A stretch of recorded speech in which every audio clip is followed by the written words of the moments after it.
Hey beautiful people, welcome back to glow by Samiksha. अगर आपका makeup base भी कुछ टाइम बाद पैची या मेल्ट हो जाता है तो डोंट वरी, आज मैं आपको दिखाने वाली हूँ how to achieve a flawless transfer proof and waterproof makeup base but with affordable products. So video को पूरा एंड तक ज़रूर देखें।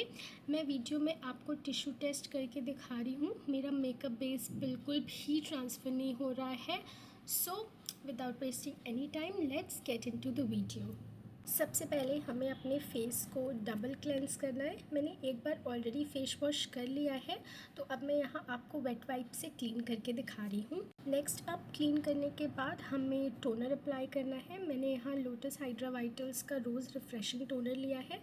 आप चाहें तो रोज़ वाटर भी यूज़ कर सकते हैं। टोनर हमारी स्किन के लिए बहुत ज़्यादा इंपॉर्टेंट है क्योंकि हमारी स्किन के पीएच बैलेंस को मेंटेन करता है और हमारे ओपन पोर्स को भी श्रिंक करता है। नेक्स्ट, अब हमें मॉइस्चराइज़र लगाना है। मैंने लैक्मे पीच मिल्क का मॉइस्चराइज़र लिया है। आप अपने स्किन के अकॉर्डिंग मॉइस्चराइज़र लीजिए। अगर आप ड्राई स्किन के हैं तो क्रीम बेस्ड, और अगर ऑयली स्किन के हैं तो जेल या वाटर बेस्ड मॉइस्चराइज़र ही यूज़ कीजिए।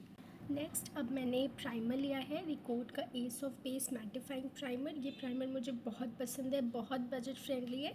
ये एक सिलिकॉन बेस्ड प्राइमर है। ये हमारे पोर्स को फिल करेगा, प्लस हमारी स्किन को एक स्मूथ टेक्सचर प्रोवाइड करेगा फॉर द बेस। इस प्राइमर को हमेशा रिक्वायर्ड एरियाज़ पर अपने ओपन पोर्स पर ही लगाना है और सर्कुलर मोशन में लगाना है, रब या ड्रैग नहीं करना है। और अगर आप ड्राई स्किन के हैं तो आप इस प्राइमर को स्किप करके कोई हाइड्रेटिंग प्राइमर यूज़ कर सकते हैं। नेक्स्ट, अब मैं ले रही हूँ स्विस ब्यूटी का बेस हाइलाइटिंग प्राइमर। ये एक हाइड्रेटिंग प्राइमर है, तो ये हमारे पोर्स को फिल नहीं करेगा, ये हमारे बेस को एक ग्लो प्रोवाइड करेगा। इसके बाद जब आप फाउंडेशन अप्लाई करेंगे तो वो ड्यू इफेक्ट देगा। बट अगर आप ऑयली स्किन के हैं तो आप इस प्राइमर को स्किप कर सकते हैं, specially in summers.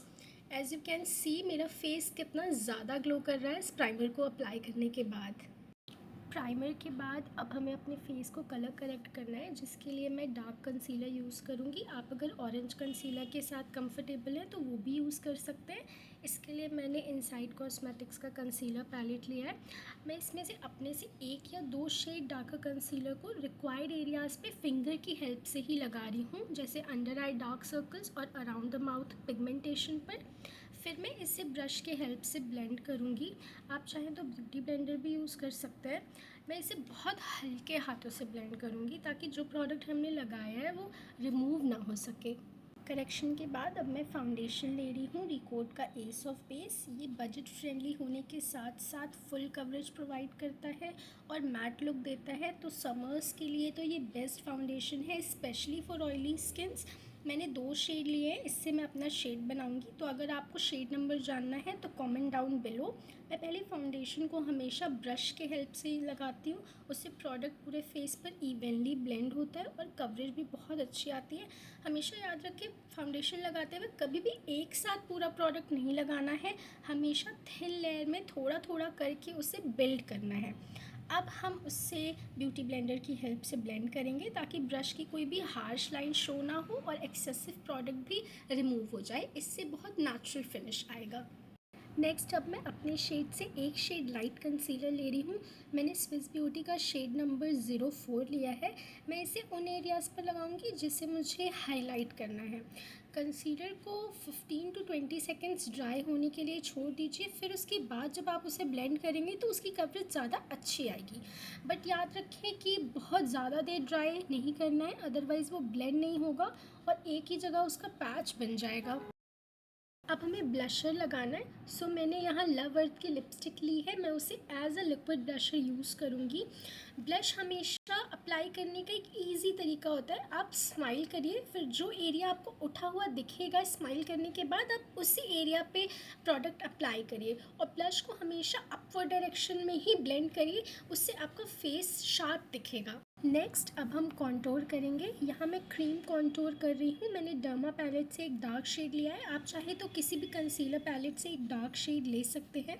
Her face का जो कॉन्टोर एरिया होता है वो अलग अलग होता है, हमें जिस एरिया को कम दिखाना होता है या कट डाउन करना होता है हम उस एरिया पे कॉन्टोर करते हैं। फॉर एग्जांपल, मेरा फोरहेड बहुत ब्रॉड है तो मैं हेयर लाइन पे कॉन्टोर करूँगी और उसे अपवर्ड डायरेक्शन में ब्लेंड करूँगी।